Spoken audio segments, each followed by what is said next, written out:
Not to start off with weather talk, because I did a full week of that before the Blue-White game, but it wouldn't be a Friday in State College, Ryan Snyder, if there wasn't rain in the forecast. So how you doing to end the week here on the BWI Daily Edition? Welcome to the show. It was a beautiful week, and now it's a terrible-looking weekend, which stinks. But I got to get stuff done around the house anyway, so I'll take it, right? Gives me an excuse to work. We have a yard sale next week when I have a 4-year-old and a 2-year-old, so I have so much stuff I got to pawn off. So cleaning out the closets, that's going to be my next 2 days for the most part. Do you have an intense amount of children's paraphernalia that no longer works for them because they've outgrown it? Is that what you're saying? Oh yeah, high chairs, booster seats, a rocking chair we don't use anymore. Just tons of stuff, I guess we'll say. So yeah, that's going to be my weekend. I can't wait. It's going to be a great time. Well, if you want to get all of that stuff, I mean, this is a great platform to advertise your yard sale. I wouldn't give away your address for sure, but yeah, if you know where Ryan lives and you're his neighbor, he's getting some stuff away in the yard sale. So My neighborhood's Amber Lee. Amber Lee next weekend. Come on out. I'm not going to give you my address, but come on out. Buy my junk. Thank you. That's how desperate he is to get rid of it. He's telling everybody on the internet where he lives. Very desperate to get rid of it. Yes. Well, I have a very different weekend than that because I don't have kids. So we'll have some fun here on the Daily Edition and get you into your weekend with some fun stuff coming up next week. Stay tuned for that. Can't announce anything just yet, but should be some fun stuff coming up next week. What we have this week is we're going to recap a lot of stuff from Penn State football recruiting with Ryan. He's our recruiting insider. And what we're going to get to here on the show today is some of the news and notes of the week, but most importantly, his hot boards heading into the summer, kind of the top players to know at each position. He broke down the offense and the quarterback and the tight end room. They're done. They're complete. We're not looking at those positions. So really, we're looking this week at receiver, at running back, and still at offensive line. And what we're going to do today is we're going to get into what those hot boards are for people who are new to the show, because there's a lot of people that are new right now to Blue White Illustrated. So bluewhiteillustrated.com, if you want to read those, sign up for just $1. You can see all that information. But if you're watching here on YouTube and you want to know a little bit more about those, that's what we're going to get to today. Explain what they are, kind of the way they work, and what Ryan sees, and we'll get you some of that information here on the show. But if you want to check it out right now, bluewhiteillustrated.com is the place to do that. 12 months for $1. So that's a deal on a deal on a deal. Gas went up again, and I don't know why. Like, it's now like insane again. It was down under $4. Now it's back up to 4.5. I don't know why. But here's the thing: you pay $1, and for 12 months it's $1. The price doesn't change, Ryan. It's a great deal. It never ends. I feel like I've been saying forever it's going to end, and it just never ends. So I'm happy with it, right? I won't complain. Yeah, and it's a great time right now if you want to get more into recruiting to sign up for that $1 and get that information, because stuff like, I don't know, a Braden Marshall conversation came up today at the website, which you can check out if you're an On3 Plus member. But give us some of the highlights of what you learned from talking with the Florida cornerback. Yeah, first off, he's an awesome kid, man. I've interviewed him like 3 times now, and really mature, respectful young man. I really like Braden Marshall. Wherever he ends up, I'll be pulling for. 5'10", 180, so he's not, the tall Joey Porter kind of cornerback that we've seen over the years. I think playing in the slot will be, a big part of where he ends up in college. But the guy can really play, man. I mean, his film's incredibly impressive. If you just actually watch, I think we were watching complete game film of him maybe like a week or two ago. And, even on the plays where he doesn't, make a massive play, now he's always just smart positionally and, just does the little things right. So I think that's really a major thing that Penn State sees with him.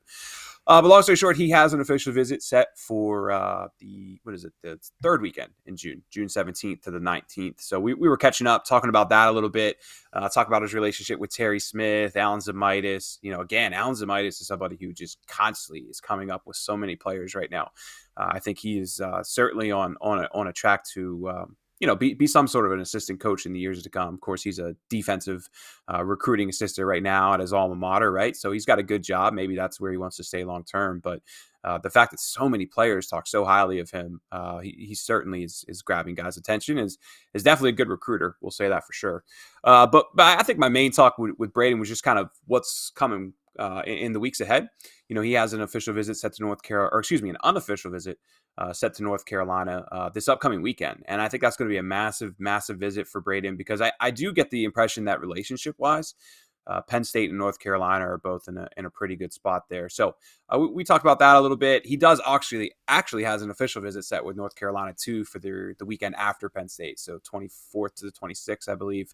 And right now, I mean, I really do get the impression that those two, like I said, probably from a relationship perspective, are standing out. But there are other schools in the mix. Miami just offered him last week. Mario Cristobal and his staff are coming on hard.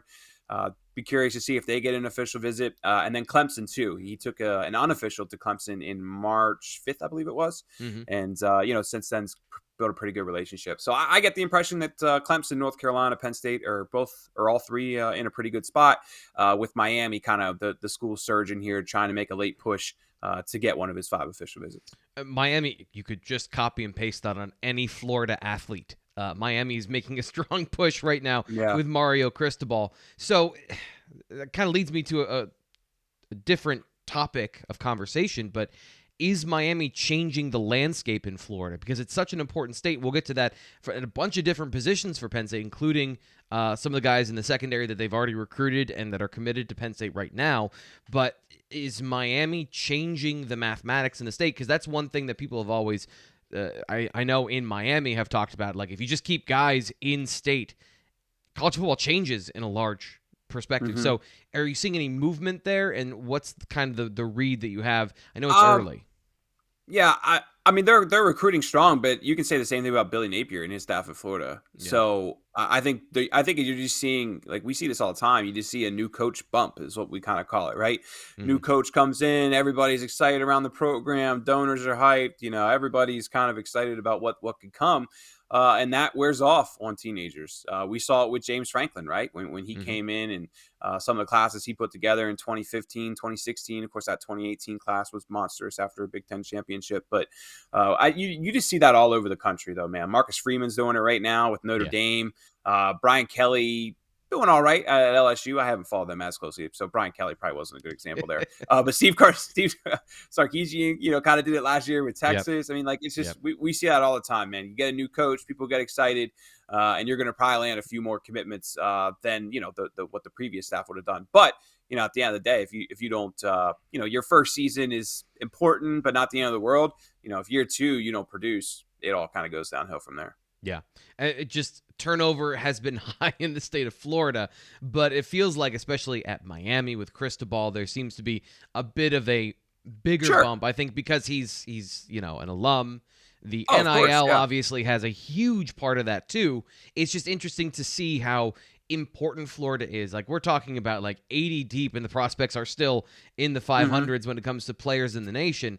So that just reading that room is, I think, pretty important for Penn State fans if they want to know what's going on, in the larger landscape of college football recruiting. So with especially some of the guys that we've talked about here, that's going to be interesting. So let's get to those hot boards, because running back is an interesting one with a couple of names from the Sunshine State and some local. But we're coming down the stretch here, it feels like. So this is heading into the summer, official visit time. This is when the race narrows. And this was I don't want to say a thin board, but it was a pretty defined board heading into this point. So is Penn State in a situation where they might be in trouble when it comes to the running back board this summer?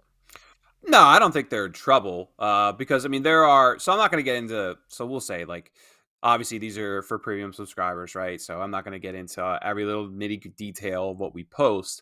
But what I would say is that I feel like pretty confidently that 2 guys at running back are really emerging. And I think anyone who even kind of follows from a distance would know those guys. And Trayon Webb, who of course is from Trinity Christian, down outside of Jacksonville, and then London Montgomery, of course, from Scranton, PA. So that was those are the 2 guys I think I have the most focused on right now. London coming up for an April 15th visit, and then following that up, coming up a week later for the blue-white game. That's certainly grabs my attention.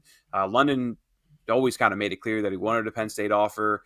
Penn State didn't offer until the beginning of March, and I think at the time, people were kind of wondering why that was or whatever it may be. That doesn't matter anymore. Like Right. that's the one thing I feel confident in saying is, from a relationship perspective, I'm not even going to say smooth things out because it's not like anything's were rocky, right? But they've done a good job at just building a bond with him and his family. So and most importantly is London's crushing it right now. I mean, Yeah. he has a 10:8 time in the 100 meter that's been documented this spring, and he went to the Ray Lewis Under Armour camp this past weekend. I had two colleagues up there texting me about him on over the weekend, just kind of talking about how well he's performing and how great of a kid he is as well. So I really think London Montgomery is the guy to watch. But if you read our hot boards, I also get into some of the guys that just to keep an eye on, some people who maybe visited earlier in the spring, some guys that I could see maybe taking official visits down the road, and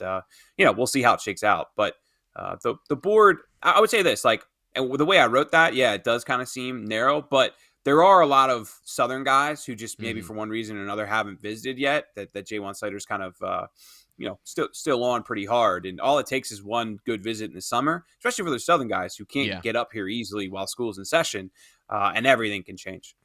So let's back up for a second and describe or explain to people who maybe are not familiar with what you do with the hot boards. What are they and why do you do them? Oh, it's just resetting the board. It's you have periods throughout the year where you have a bunch of visits getting taking place, and during those periods we learn a lot, right?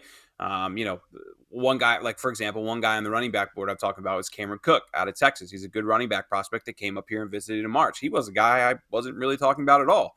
So last time I did the hot boards, which is late February, early March, before all those spring visits get going, I lay out what my opinion is. Here's the top guys that I'm really focused on.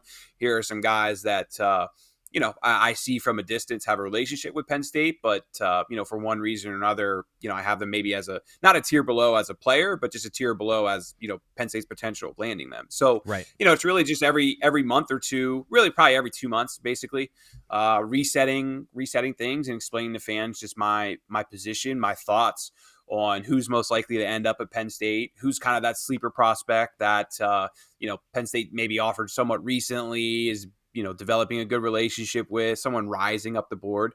And then there's also guys who, 2 months ago, I thought Penn State had a real chance with, and, now they're leaning one way or the other. So it's just resetting the board and doing my best to stay on top of who I think is most likely to end up at Penn State.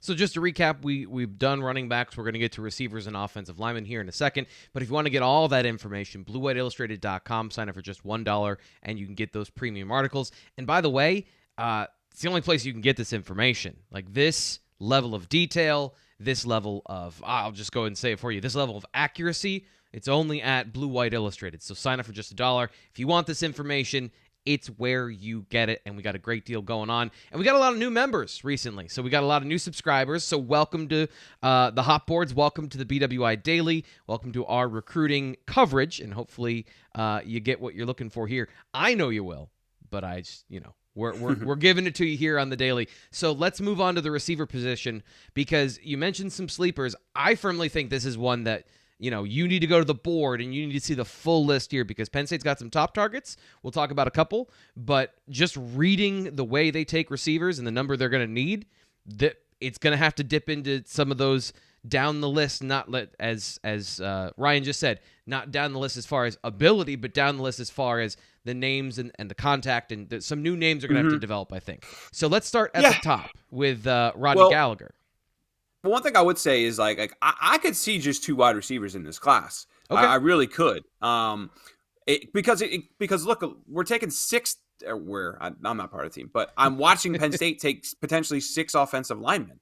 Those scholarships have to come from somewhere. That's not a number that I projected 3-4 months ago, right? So 2 wide receivers is a possibility.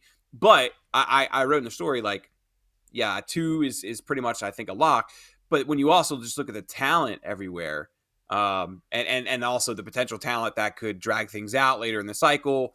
Have a top guy that maybe in October, November is seriously interested in Penn State. How do you not take that? Right. So that's where it's always hard. Like I try to stay away from projecting numbers as long as I possibly can. I get asked about it all the time. Like basically, signing day ends and Yeah. somebody wants to know what the next class is, which I get. Right? I mean, Yeah. I've followed these boards all throughout.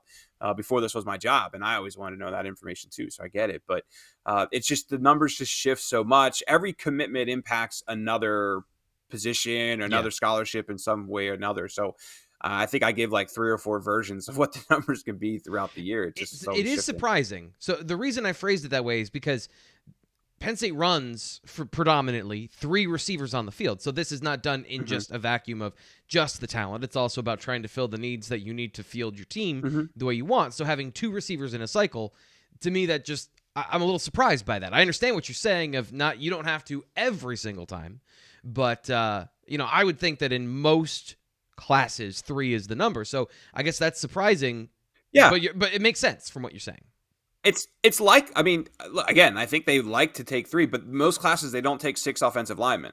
You Yeah. know what I mean? Like that's what I'll keep coming back to. They will probably only take 1 running back this year, but they also have 2 tight ends committed, right? I mean, normally we don't see 2 tight ends in a class; we see just 1.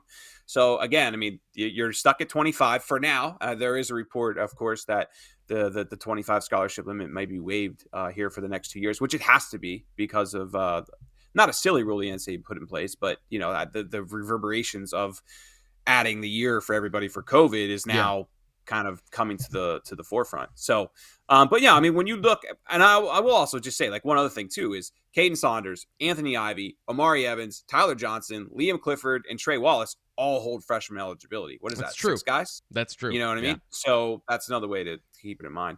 But actually, to get into the question you were actually asking, which is who are we really watching? These are, again, I mean, 2 guys that I think a lot of fans should know pretty well already. And of course, Rodney Gallagher and Ajani Shakir. Ajani just transferred to Winslow Township from Pennsauken in New Jersey. He's with Bill Belton now, is his offensive coordinator. Of course, Bill, was a former Penn State running back. And Christian Hackenberg is actually the quarterback coach there, too. So there's a lot of Penn State ties. Ajani just came up. I believe it was, well, I mean, it was like the week before the blue-white game. I forget which day exactly. But yeah, he came up with Bill for an unofficial visit to Penn State. So that's a great sign. And, just a player that's consistently been visiting Penn State. He's been up here, I think, 4 or 5 times now since last summer. I think he's taken like 3 visits total elsewhere, So just when I see someone predominantly visiting Penn State and, not always going to other schools, or at least to my knowledge, he is taking a few that I don't know about. That just always, that we've, what is it, 80% of the time, basically, Yeah. that ends up being a Penn State commit at some Yeah. point down the road. Of course, Rodney Gallagher too, man. And with Rodney, I had a great talk with Rodney's dad this week. I plan to post an interview with Rodney's dad here pretty soon. I've been picking Penn State for a long time with Rodney. Mm-hmm. And I'm not as confident as I once was. Notre Dame is coming on strong. Yeah. And West Virginia's not messing around with NIL too. From what I've been told. But it's not even just about NIL. I mean, that was one thing his dad was saying. It's just kind of like, look, that's not the goal here. Obviously, wherever we go, we want to maximize value, right? I mean, I think every parent would say that. That's not something that's out of line or anything.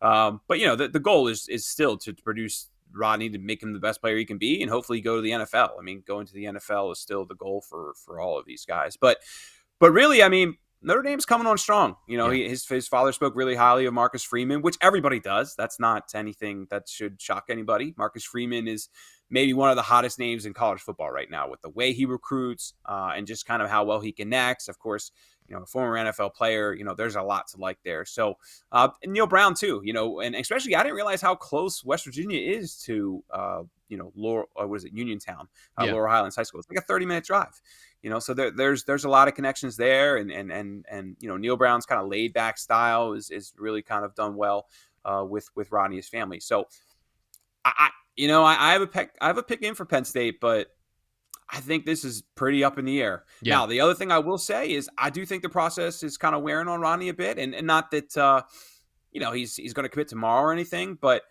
I could see this. I could see him taking official visits and ending it pretty quickly. I just think between people like me bugging him all the time and all the coaches and everything, it becomes a lot. And that's the case for so many guys. Yeah. But I'll hold off on getting him back on the BWI Daily Edition. We had him on in February. Great kid. oh, that's right. I came away with the same sense that you did of Penn State maybe, the favorite at that point, but it was not a done deal, and it was very much he spoke the same way of Notre Dame that you're commenting now. So it's going to be very interesting. I've said, to me, he's the Drew Shelton of this year, of maybe not the most important player, maybe not the highest ranked player, but when it comes to the overall structure, he seems to be a very critical player to get one of your top targets that should be somebody you get in state.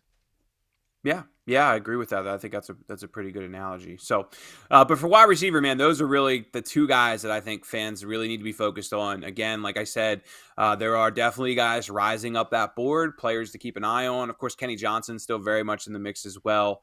I wrote a story this week about Kenny Johnson setting up an official visit. I don't believe Kenny's put all of them out there yet. I included where all he is going in that story. So, go ahead, T. Frank. Plug it away. $1 for a deal, baby. Right? Sign up today. Hold on. Let me get out my club, and I'll beat people over the head with it one more time. No, what I want you to do is I want you to sign up to the YouTube channel too. So hit subscribe on this. True. We are now 20 minutes into this show. You're getting great content. Just do us a favor, hit subscribe, hit like on the video, and if you want to, hit the notification button so that we pop up on your phone every time the video drops. One last thing about Rodney, by the way.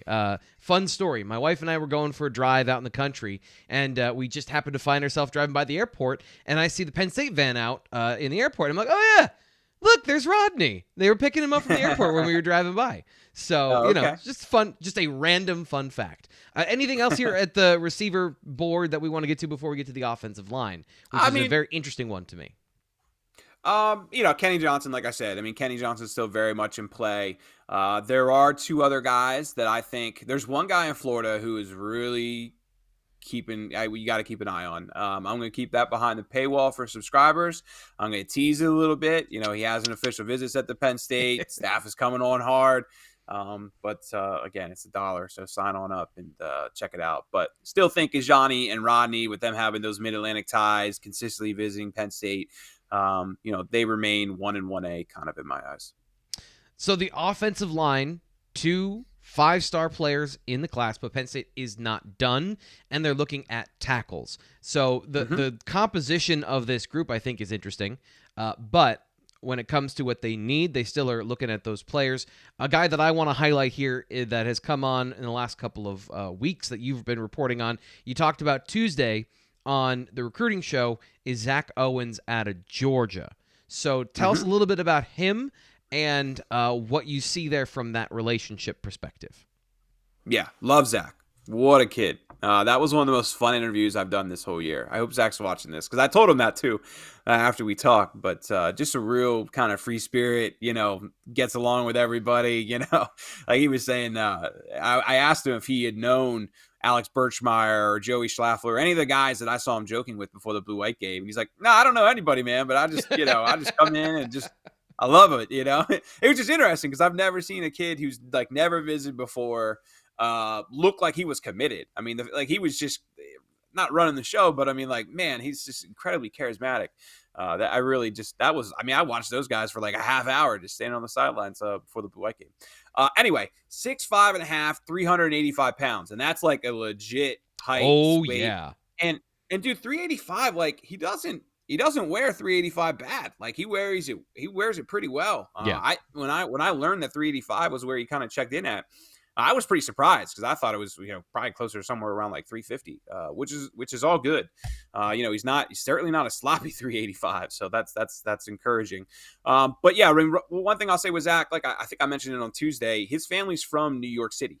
So yeah, he's down there playing at Eagles Landing Christian in McDonough, Georgia. But lots of very strong family ties to the Northeast, and I think that will help Penn State a lot. But I guess basically what I would say is where he's at is, we've talked about Evan Link for the longest time, right? Evan Link is still incredibly important. We've talked about Samson Okunlola for the longest time. Samson is still incredibly important.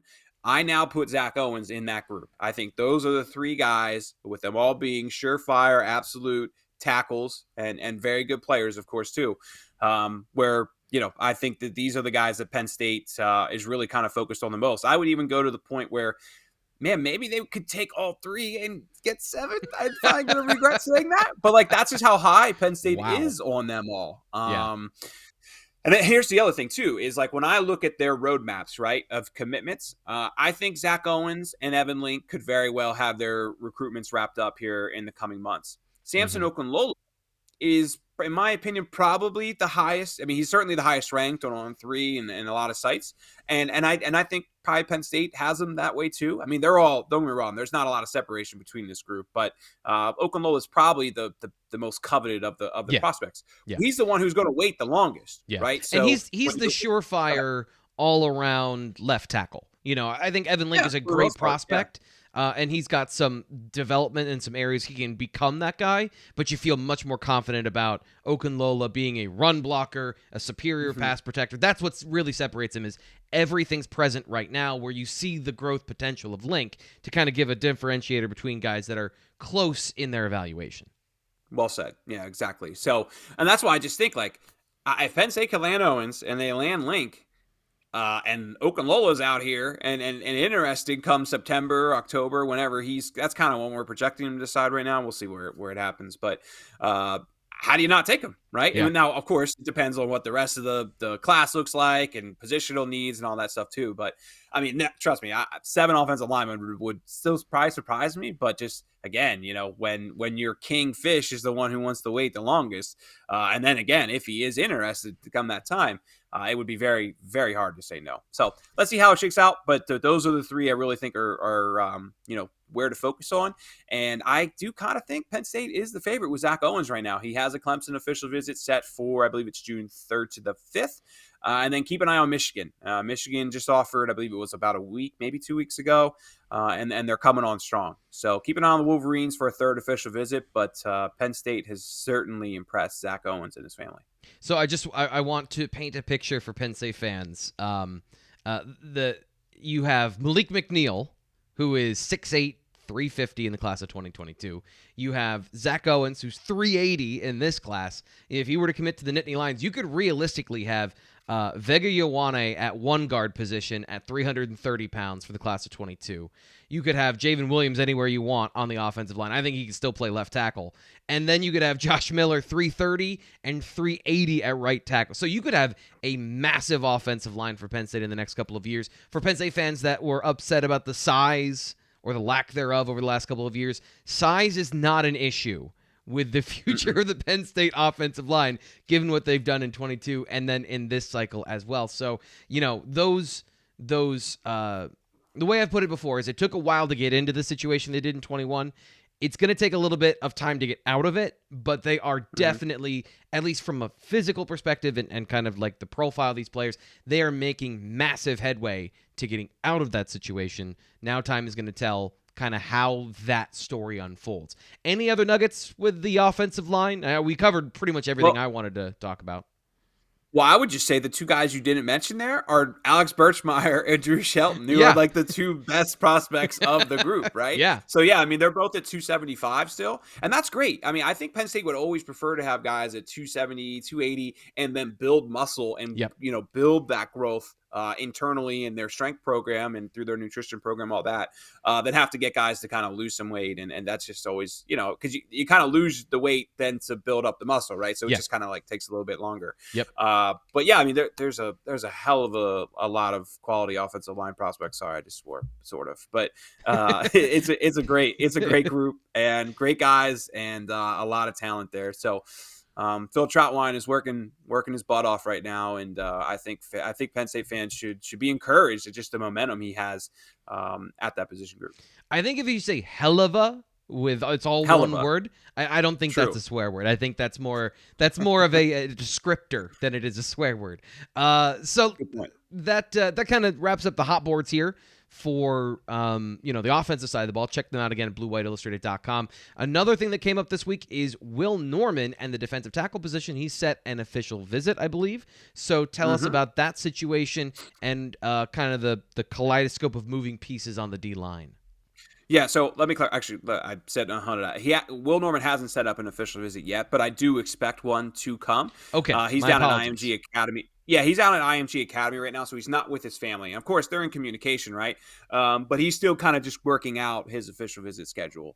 So that will get worked out with time. What he did was he dropped just the top 5 this week: Florida, LSU, Michigan, Texas A&M, and of course Penn State. So Penn State has hosted him twice now since last season. He went to the infamous Illinois game that we all loved to watch there in mid October, and then he returned. What was it? Was it Easter weekend, I believe? Or no, excuse me, it was March 19th. I want to say for an unofficial visit to Penn State. That's right. He was home for spring break at the time, and Penn State got him up that Saturday. So 2 visits with Will, and I think he was actually here before he went to IMG Academy once or twice as well. I will note that Norman did go to Texas A&M. It was April 9th, I believe. And Florida has hosted him twice now since January. January 29th, he went to Gainesville, and then he returned for another visit on April 14th. So a lot of momentum right now with Florida, feels like. But Penn State should be top 3 here, I think, when it's all said and done. I don't believe he's visited LSU yet. And I'm trying to think, who am I missing? Oh, he did Michigan. I think he did go to Michigan. I don't have that exactly in front of me. But is he another northern prospect that moved down Camden. to IMG? Okay. Camden, New Jersey. Yep. Yeah. So the importance of this position, I guess, is so he releases his top 5. Penn State is in the top 5 with a lot of not just good prospects, but some elite ones at the defensive tackle position. They've been in this spot before when it comes to Brian Breesy or some of the other guys that they've had, Christian Wilkins. I could go down the list. I don't want to pick old scabs for Penn State fans, but this cycle just feels like there's a lot of them that Penn State is in with. Sorry, go ahead. I'm sorry, I cut you off. It depends on Well, now I'm going. Now I'm going. Now, okay. So when you say Bressie and Wilkins, like those guys were elite. We're talking top 25, top 50 kind of prospects. Like when I look at the board right now, there's only one guy that really fits that, and that's Jason Moore. Okay. Right. So like I don't want to hype it up too much, right? Because and you're not the only one that's done that. Like I see fans talk about that all the time. I see colleagues even say that too, who don't like necessarily focus on recruiting all the time, but just kind of do like outside looking in. This is where Penn State stands. Right. Like it's a good board, but it's a lot of 100 to 300 range, like quality prospects. Where like that's where it's deep. It's not necessarily deep at that like elite. Georgia, Alabama, Clemson, LSU, all those schools are, going all out because that's what Brian Bressie was. That's what Christian Wilkins was. Gotcha. So I just kind of want to clarify that a little bit because this isn't such an important position though. Like this is maybe the most important position in football in so many ways because man, defensive end too. I think the whole defensive line is just a massively important position. But Jason Moore is that guy. That's the guy who is up there, ranked number like 40th right now in the 0-3 consensus. He's a guy Penn State has to land. Michigan, Notre Dame, very much in the mix. I think Ohio State's kind of coming on there too. But he doesn't have any OV set, and Jason's not really talking to anybody right now. So unfortunately, I don't have a ton of news on him. We'll keep chipping away. But the rest of the board, though, there is a ton of talent from Derek LeBlanc, of course. Yeah. Penn State's going to get Marion Parker up here. Will Norman, we just talked about. John Walker. It goes on and on. Go ahead. So I guess that you make a very good point. From an evaluation standpoint of watching the film, I see guys with a ton of upside. So guys that maybe are not in that top 25 right now, but definitely have the ability to get there, with their final product of guys that if they put on weight, they put on size, and they clearly look like they're on that trajectory. So I guess that's a very important distinction, and I'm so much into like looking at what I see rather than by the consensus, which is what you should do, because your biases tend to get in the way. So I guess the original question is, though, of those guys in that 100, how confident do you feel that Penn State is going to land a difference maker, or a guy that can be a difference maker at that position, given what we just agreed on, that it is a very important position to find difference makers where it's hard to get them, and that's the real difference at defensive tackle? It's going to be hard, if I'm being honest. Derek LeBlanc has so many schools after him. Will Norman's down at IMG Academy, right? Yeah. It's Penn State's gotten guys out of IMG, but they've had a lot more northern guys go down there that they lose more than anything. A lot of the guys that are from IMG usually aren't northeastern kind of prospects. I still think Jason Moore is possible. I think Notre Dame is very much in the mix with him. But I wouldn't rule him out. But I mean, those are really kind of the three out of those top ranked guys. Now, what I will say is there is one guy who I think is still kind of massively underrated, and that's Justin Benton. I mean, he is a 4-star prospect in the on 3 consensus, but he's at like 39. As you can tell, I'm looking at my list, 394 in the on 3 consensus rankings. But strong as an ox, man. That's what everybody keeps saying. I keep getting a lot of Zane Durant comparisons with Justin Benton as just one of those guys who, it's just a massive ball of muscle, basically. He's at 6 foot. So I think that's the one thing that's maybe kept a couple schools from going all out for him. If he had 2 more inches, man, I think he'd be ranked way higher on this list. So, but Penn State loves Justin Benton. They think he's criminally underrated right now.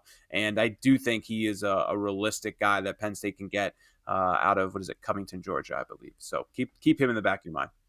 And the wild card, and I'm going to come back to this again, is the fact that they've got a guy that has, because he's an athlete and he doesn't have a position right now on the defensive line, but is going to play the defensive line in Matthias Barnwell with all the length you want, all the growth potential you want. I just think if you can get another guy to pair there and you have that flexibility, that can be what you're looking for, but it is very much, first off, an unconventional way to have a big player listed as an athlete and then have to secure the other guy, maybe the big fish in the situation later. So anyway, it's just an interesting thing to me, and this feels like an opportunity for Penn State to capitalize on this situation, but we'll see. And I'm going to keep bringing it up until something happens.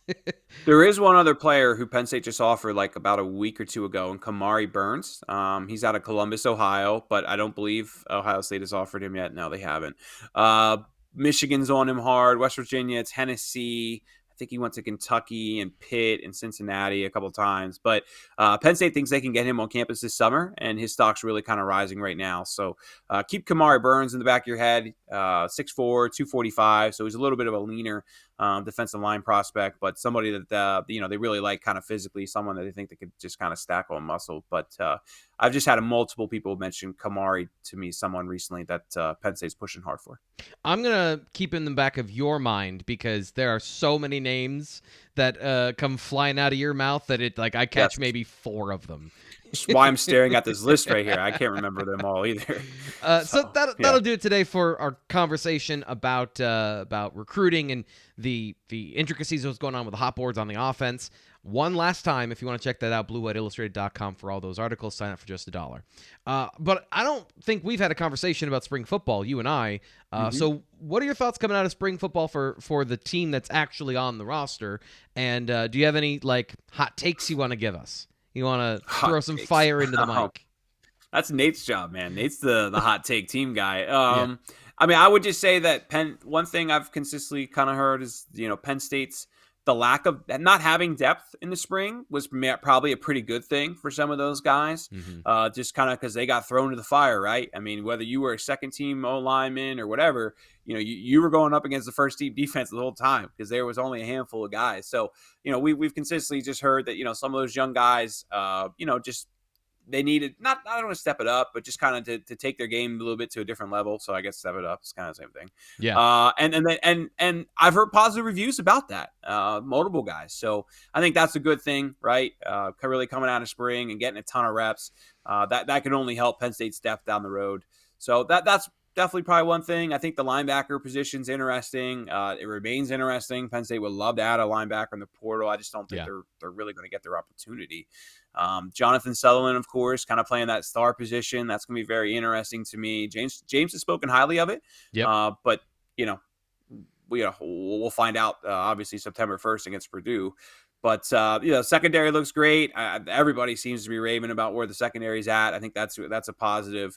And then of course just the young guys coming in, the Zane Durants, the Nick Singletons, the Bo Perbula, by the way. I mean, Bo got a lot of praise in spring. Obviously we only got to watch so much, but of course, Aller's so low, just everybody just talks about Aller all the time. And I think Bo Perbula is a hell of a quarterback and a guy that can absolutely play at this level as well. So I was happy to hear Bo getting some good reviews, but for the most part, man, I'll be honest, you guys focus on the team stuff a lot more than I did really in March and April. I mean, there were 700 kids that visited Penn State while spring practice was happening. Yeah. 300 of which are, if not a true scholarship guy, then someone that could end up here as a walk-on or something like that. So just when I go to practice with you guys, I listen to the press conference and stuff like that. But, for those 5 weeks or so, it's 80-90% recruiting just when you have so many numbers like that. This is going to be a hugely nerdy thing to say, but when you said 700 recruits, the first thing I thought of was the scene in Harry Potter where he gets all of the letters. I've never watched it. Just a room, go ahead. A room full of lead. Like, I'm just imagining you going through mail of every single one of the 700 prospects. Just if one was a sheet of paper, you'd be drowning in paper. Except now that's my prospect list on Twitter. That's what it is. Like just going through the prospect list every day on Twitter. Yeah. New scholarship, new visit. That's the modern day version. Take us out. Go have a weekend. How about that? Go have a weekend right now. Yes. Get ready for your yard sale. I'm Thomas Rankar. That is Ryan Snyder, our recruiting insider. That'll do it this week for the BWI Daily Edition. Subscribe here on YouTube and wherever you get your podcasts to the BWI Daily.